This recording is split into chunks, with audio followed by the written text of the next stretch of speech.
My name's Catherine Zollman. I'm Medical Director at Penny Brown UK, and I am recording this Zoom session with Kate Binnie, and it's a real privilege to be speaking to Kate. She is a multi-talented person who is going to just talk a little bit about her experience and some ideas and practical tips she's got for helping people who are in isolation during the COVID-19 pandemic.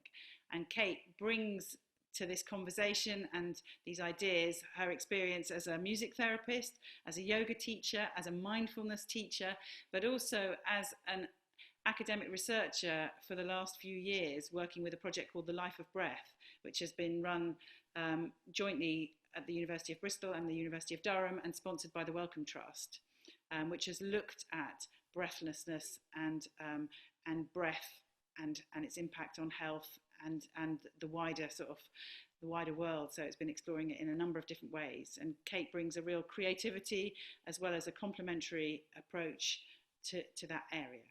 So Kate, thanks so much for joining us, and we're really looking forward to hearing what you have to say. We know that this period of lockdown and isolation is a very stressful period for a lot of people who are affected by cancer.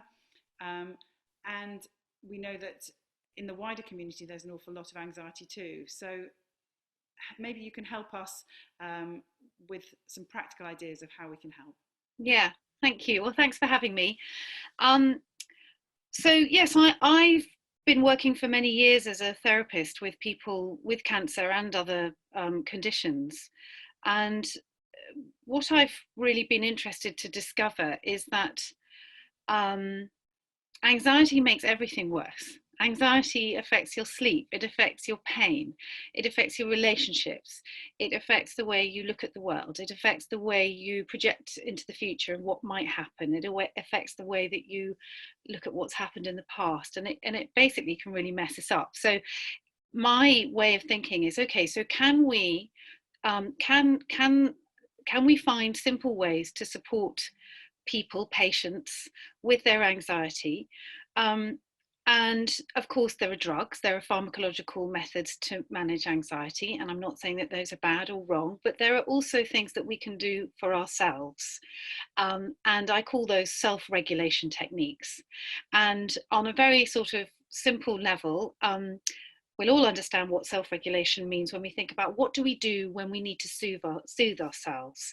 So if you think about thinking about my children when they were little, I used to give them a dummy, and they'd suck on the dummy and it would soothe them back to sleep. And we use all sorts of things to self-soothe. So it might be chocolate biscuits, it might be watching Netflix, it might be doing little tasks in the garden or cooking. There are on a scale of sort of, you know, healthy and unhealthy. I wouldn't like to see it like that, but there are we all know what I mean. And so here are some very simple, healthy, useful tips that we can engage with to help ourselves feel soothed and safe and connected. And I think this is particularly interesting at the moment because there are many people who are self-isolating, who are shielding, and this is the right thing for them to do. But of course, we're thrown back on our own resources. We can't connect physically with the people that we love. We've got Zoom, we've got the telephone. It's not as good as being in the room with somebody that cares for you and touching them and picking up those little kind of non-verbal clues that show that we're connected. So how can we kind of manage? So I've developed something over the years which is a bit of a mouthful. I call it breath, body, mind integration, which in a sense is just saying what we're doing here. We are integrating ourselves using the breath to bring together the body and the mind.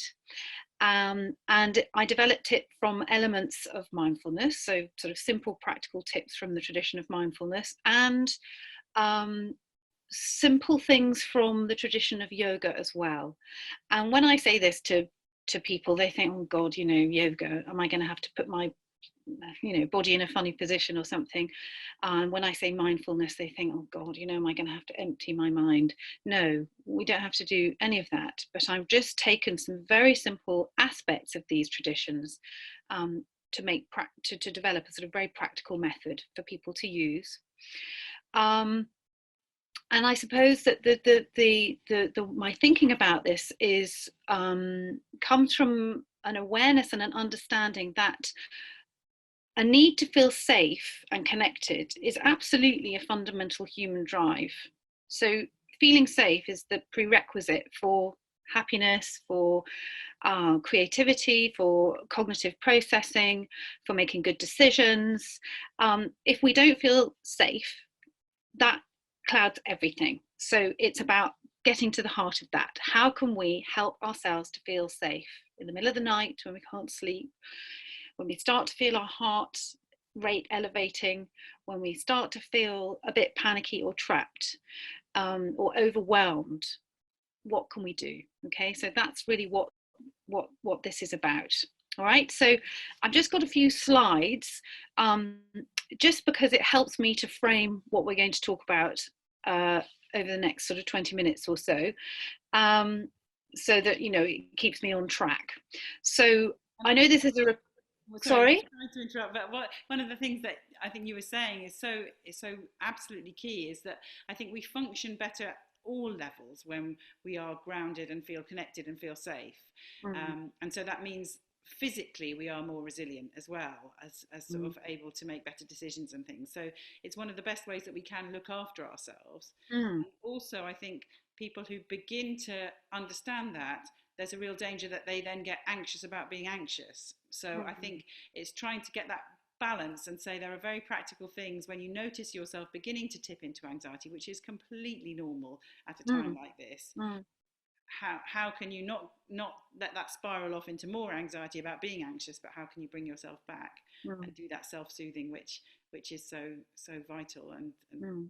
often get neglected. So thank you. Yeah, and I think it's about, I agree with you. I mean, anxiety, we're all feeling, you know, whatever our situation. I think everybody's feeling slightly all over the place, and it's as if sort of the really important things are sometimes sort of feel like they might be going on elsewhere, and the weather outside is lovely, and here we are isolated.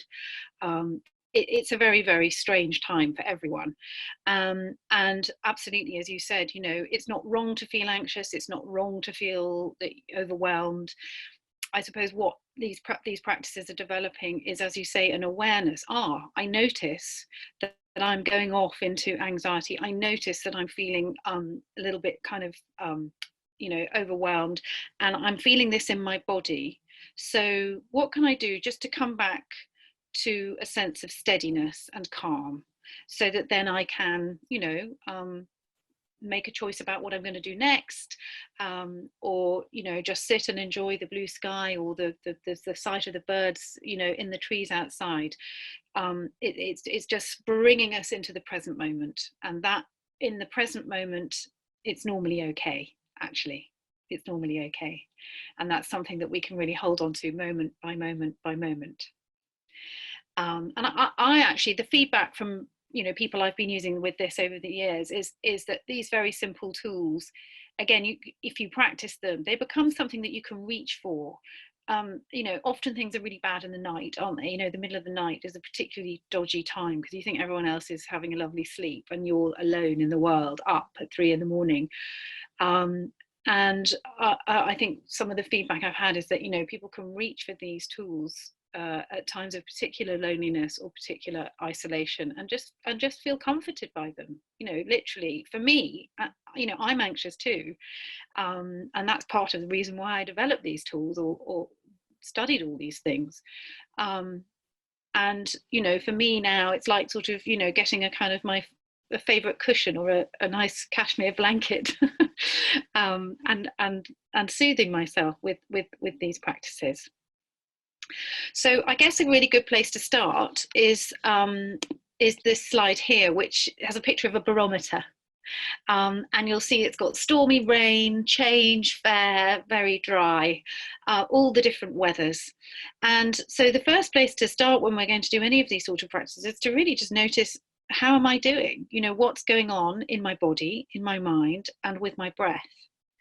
So, of course, one of the really interesting things about the COVID-19 pandemic is, of course, the the issue of breathing and breathlessness is very much highlighted. People are aware that if the disease is serious, if they're not very well with it, their breathing will be affected. So we're slightly hypervigilant at the moment about what's going on with my breathing. So I wanted to sort of share a few techniques that would help us to understand and get to know our breath a little bit, to be more at home with our breathing, and to play with our breathing a little bit, and to notice how that makes us feel. So to sort of feel safe with our breath.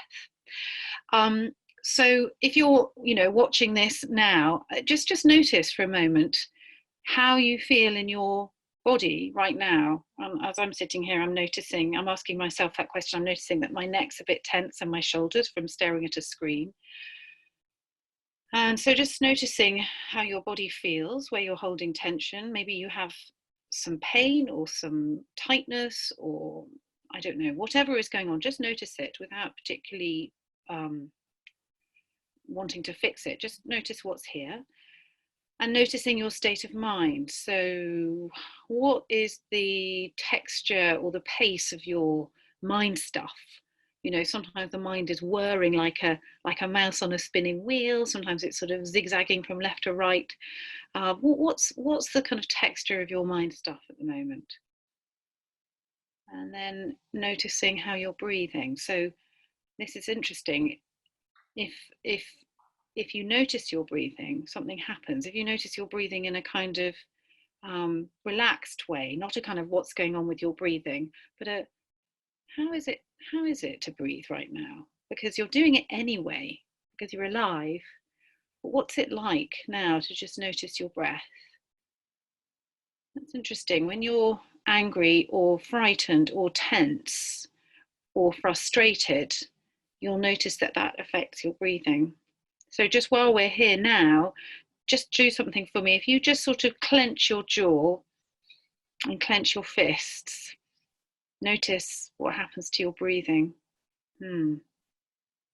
Everything starts to feel tight. So the first place to start, if you're going to make this inquiry about your breath, your body and your mind, is just to notice what's going on. And I often do this when I catch myself going into that place of anxiety. So you notice that you can't settle to anything, or you can't decide what to do next. You're starting to feel a bit antsy. Just stop. How am I doing? What is the barometer saying about my state of mind, about my body sensations, and how am I breathing? So that's the inquiry. What's going on for me right now? And if I move to the next slide, which is responses to difficulty, you'll notice that when you come up against something that causes you difficulty, for example, like not being able to do what you want to do because you are stuck inside your house, not being able to go out, or you are feeling very worried about your health, and maybe your treatment has been interrupted, or appointments are having to be moved around, or whatever. Just notice how you respond to these things. Maybe you have that desire to sort of fix it. Right, I'm going to do this, this, this, and this, and that's that sort of right. I'm going to kind of get this done. I'm going to move forward. Great, and sometimes that's possible, but quite often at the moment, we can't fix all the stuff we'd like to fix. Quite a lot is out of our control completely. And that's quite hard for us, isn't it? And then another reaction would be to sort of avoid it. I'm just not going to think about it. I can't really deal with it. I'm going to drop back into, the fourth glass of wine, or I don't know. However, we all have lots of strategies for avoiding things we don't want to feel or don't want to see. These are, by the way, these are not bad. These are just normal human reactions. I do them, you do them, everybody does them. So when we come up against something that we can't control, things that we find difficult, we want to fix them, or we want to avoid them. This may not be conscious, but this is what's happening. But there is another way, and I think the techniques that I want to share with you are about this third way, which I'm calling abiding. It's an interesting word, isn't it? It's quite religious maybe, but the idea that we just stay with whatever is going on, whatever we're feeling, whatever is going on in the world, whatever is going on in our house, whatever is going on in our body, whatever is going on in our relationships. Can we just stay here for a moment? Can we remain? Can we be with? Can we approach, which is sort of, have a little look, see what's going on, allow it to be there, and then can we create some space around whatever is going on? And this is a very different way for us to deal with difficulty, but we have to do it now because we're stuck inside our house. We can't control the progress of the pandemic. This almost gives us an opportunity for learning how to abide, which is actually quite dissonant with the normal pace of life in the normal way of things. So what are the methods for abiding? And the methods are breath, body, mind integration. This is the actual how to do it. So the next slide, I wanted to actually do a practice with you. Is that all right, Catherine? Can we just have a few minutes to do a little very simple practice? And really the instruction is simply to anchor the body and to come home to the breath. And there's a nice picture of an anchored boat. So at the end of this talk, there's a link to a blog I've written about this, and there are some embedded practices there. There are some calming meditations there, so you can practice this again at your leisure if you want to. So let's just, wherever you are, just come into a comfortable seated position. It's better that you're sitting rather than lying down. You could do it standing up. I sometimes do this while the kettle is boiling. But just if you're sitting in a chair, let's just do this as if we're all sitting in a chair. Just get your feet on the floor. So there's anchoring the body. And allow your spine to be quite nice and long, lifting out of the pelvis. So you're not slumped back in your chair like you're watching telly. There's a sense that that's it. I can see Catherine aligning herself. So you're aligning yourself and coming into a position that says, I'm relaxed and yet I'm present. So you're showing up for yourself. You're showing up for this practice. So you can hear my voice. You don't need to see anything. If you could just soften or close your eyes and spread your feet into the earth. So my socks and shoes are off. It's probably easier to do this with your shoes off, definitely, but it doesn't really matter. Just feel your feet on the earth. And what's that like? You can feel it, can't you? The earth there underneath you. Called Mother Earth for a good reason. There's something very maternal and giving and steady about the earth. So feeling the earth underneath your feet, feeling the steadiness of your legs, the steadiness of the chair, the anchoring of that, and then feel the spine lifting out of the pelvis very lightly. Feel that the crown of the head is lifting up towards the beautiful open sky. So the beautiful spaciousness above us, filled with sunlight, filled with fresh air, so fresh at the moment because less planes are flying, less traffic is around, all that lovely clean fresh air. Just feel the crown of your head connecting with that spaciousness and brightness and clarity. So all at once we've got that sense of being rooted through the earth, anchored to the earth, and light and fresh and open at the top. Noticing how it feels maybe around the neck and the shoulders. If you're a bit tense, it often goes there. So doing some little movements to release the neck and the shoulders, if that feels good. Anything will do, you'll know, your body will tell you. So tuning into the body's requirements, what it's asking for. And then with a lovely, relax your shoulder blades down over your back ribs so that the chest is nice and open, shoulders are dropping away from the ears, the neck stem is nice and long and bright, and the face is very, very soft.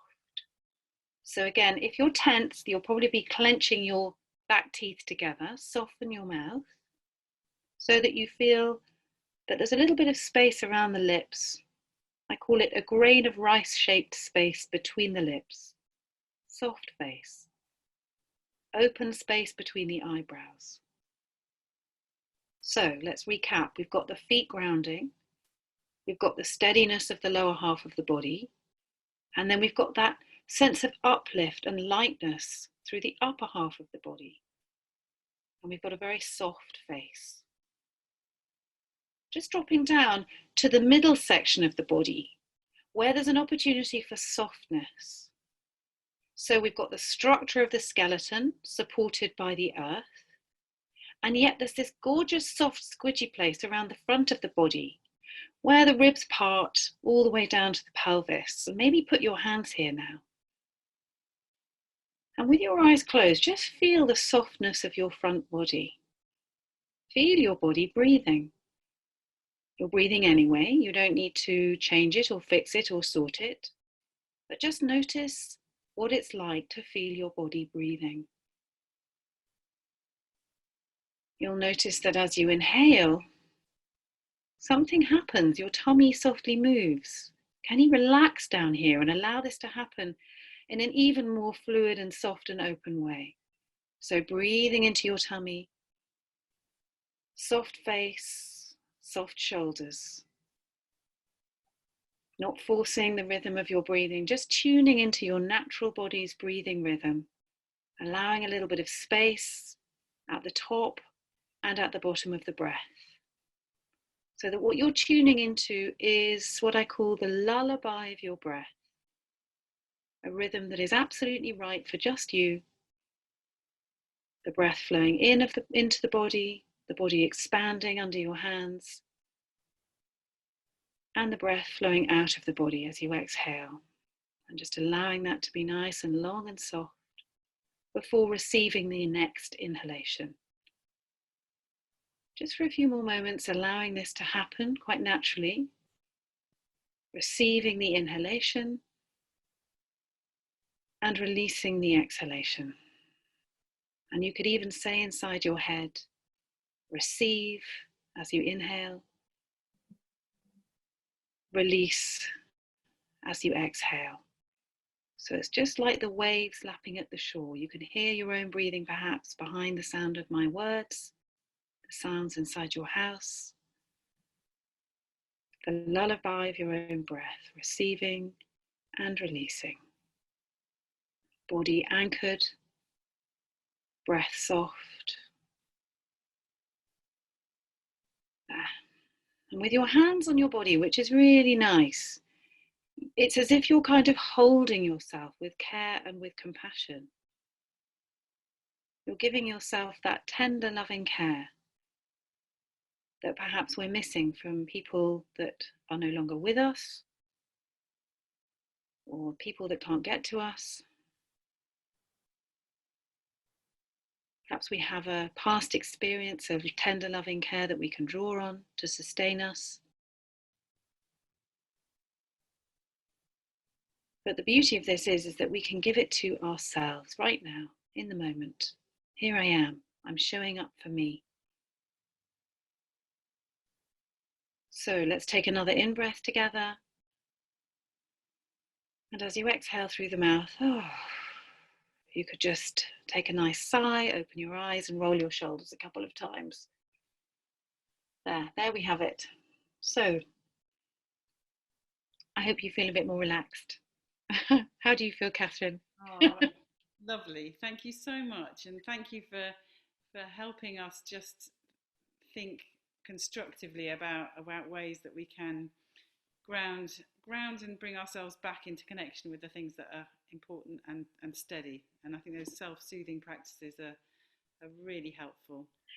So I just wanted to say before we finish, sorry, I've got a little bit, but so what we're doing, and you may have experienced that, and this may be too sort of psychological, but I think this is really interesting because what's happening in that practice is we're creating for ourselves what's called a secure base experience. And that's why I refer to that sort of sense of being held by the breath, by the lullaby of the breath, and by actually having the hands on the body, you're self-soothing.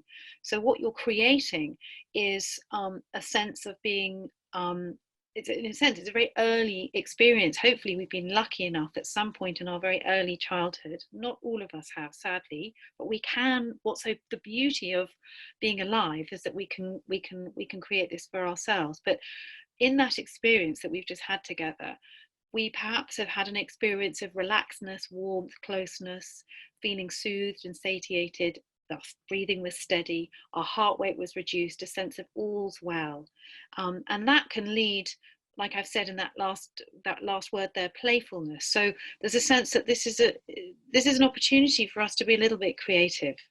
When we feel safe, when we feel relaxed, that what arises from that is a sense of happiness or quiet joy, and hope, which we really need at this time. So it's lifting us from a plate of tightness and tenseness and constriction. I mean, the very word self-isolation, what does that do to your body? Lockdown, how does that make you feel? So there's something about this sort of softening and opening that is the opposite of that, isn't it? And of course, we know, I mean, the evidence shows that these kind of practices reduce not only negative emotions, so feelings of shame, low self-esteem and fear, but also have an effect on our symptoms. So as I said at the beginning, when you're anxious, when you're tight, everything is worse. Pain is worse, breathlessness is worse, sleep is affected. So just by practicing these little simple self-soothing techniques, we can have a remarkable effect on our psychological, physiological, neurological state. And this is scientifically backed up. It's just I'm putting it in a kind of nice, caring, compassionate way. This is actually very simple and not rocket science. Anyone can do it. And just to say that, yeah, the idea is that it's holistic, which is, I know at the Penny Braun Centre you're very interested in holistic care. So beyond the physical, beyond the medical, the whole person, the body, mind, the spirit, our relationships, our emotions. And heuristic, which just means that we are learning and discovering something for ourselves. And that's what I really like about these kind of practices. You can use the imagery that suits you. You can find out what works for you. As you drop deeper into the experience of getting to know yourself in this way and self-soothing, you'll find that there are endless ways you can go with it. You learn for yourself what works for you. So and the more you do it, as I've said in those bullet points at the bottom, the more you practice these self-regulation techniques, the more they're to hand when you need them. So you practice them when you're feeling okay, so that when you're not feeling okay, you can use them. Does that make sense? It's like this thing of practicing. You've got to practice something so that when you need it, it's there for you. You're not reaching for a kind of leaflet or something. It's in your body. Yeah, your body understands what to do. So it's that thing of noticing when you're going off into anxiety and putting your feet on the ground and just dropping down into your feet. That's the first place to start, and then softening, and then dropping down into your breath. One of the lovely things about this time of isolation is that it does maybe give us a bit more time to actually practice some of these things and to really embed them, and as you say, to customize them for ourselves, because I think that's it feels a lovely permissive thing at Penny Braun. We often say to people, the doctors may be experts in your condition or in your disease, but you are the expert in yourself, and know the things that will help most to build your resilience, and the things that work for you. So play to those strengths, build on those things, and really feel free to, as you say, kind of combine, mix and match the things that work for you. Yeah. Absolutely, because people have, we've all got things that we do. I get, go, your daily walk, or your favorite TV show, or your, that lovely book that's so well thumbed, the pages are falling out, but you love it. Your favorite pair of slippers. What I'm proposing is that these kind of practices become another one of those things. That's it. It's and I think it, if you just put, to put it really simply, if you just stop and you feel your connection with the earth, and you soften your belly, and you literally lift your heart, something happens. We know that something's happening neurophysiologically. So you're actually creating a different chemical flow inside the body, which makes you feel better. And these are ancient practices in a way. They've been around for forever, particularly in the Eastern traditions. Before they knew about neuroscience, they just knew that there was something about stopping and being that was very powerful, and we can use that, we can utilize that today. um, just to say, sorry, I'm just going down I wanted to finish just to show, so I don't want to go on too long, but just to say that one of the things that I found really, really powerful, and there is interesting evidence around about loving kindness and compassion. And I think especially when we're on our own, as I said at the beginning, when we're thrown back onto ourselves, as Catherine said, as the Queen said, she talked about in her lovely, address to the nation, a time of reflection. That's kind of easier said than done. Sometimes when we hold a mirror up to ourselves, we see a lot of things that we want to fix or avoid. And so I think if we can just turn towards ourselves and hold the mirror up to ourselves with loving kindness. Yeah, so if we can hold our vulnerabilities and not judge ourselves too harshly for not doing all those jobs, those annoying people who are using this time to kind of clean out all their cupboards. I mean, who are these people? But I admire you if you're one of them. But a lot of us aren't really being as proactive and productive as we might have imagined with all this time. That's okay. Can we hold whatever is here with kindness? And so there's this lovely metta or compassion meditation, which I just wanted to close with, really, which is, so if you just put your hands on your body, and I use this and I work with people to use this when they are really feeling quite frightened, quite anxious, quite alone. If you could just say inside your head, in the midst of this, so even in the middle of this storm, in the midst of this, may I be safe, may I find peace, may I know kindness. May I be safe, may I find peace, may I know kindness. And really mean it as you say that to yourself. And as you do this practice, that all over the world, at any time of day or night, all living beings are breathing right now. We're all in this together. So there's something about this metta or compassion that starts with our cultivation of kindness towards ourselves and then connects us with all living, breathing beings across the whole planet, which really puts things into perspective. So I leave you with just a couple of links which might be useful. So the first one is just a link to the blog I wrote for the Life of Breath project last week or a couple of weeks ago, and it's got 3 practices that I recorded, as I told Catherine, sort of in my shed. But you can access those. There's 2 calming meditations, one 5 minutes, one 15 minutes, and a short video of some simple moving practices just to open up the body. And the second link is just to a link to a podcast I made, which is a soundscape about breathing, and you might find that interesting.